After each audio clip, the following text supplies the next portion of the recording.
سلام بچه ها، اسم من عرفانه، 13 سالمه. اومدم امروز یکی از رازهای جی تی ای ویو بهتون بگم. این اولین ویدیوی منه، ممنون میشم دنبال کنید. اینجا این هلیکوپتر دوبالگرده است که توی این منطقه است. من اینجا رو خریدم، این هلیکوپتر رو برای خودم. هلیکوپتر دوبالگرده رو من اینجایی که میخوام برم زندانه. من با این هلیکوپتر رفتم داخل زندان، زندانی ها هستند. این رازو هیچکی نمیدونه. اینجا زندان از دورم دیده میشه.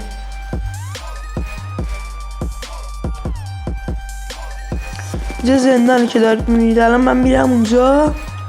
من رمز جون بینایتم زدم به مدت 5 دقیقه.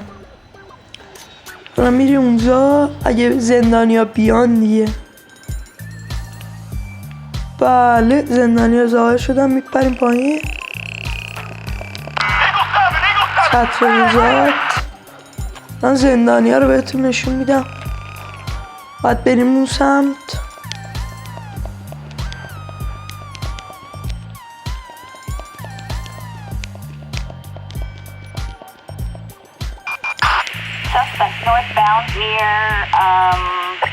چه ببینید اینا زندانی های داخل محوطه، میبینید دارن میدوئن.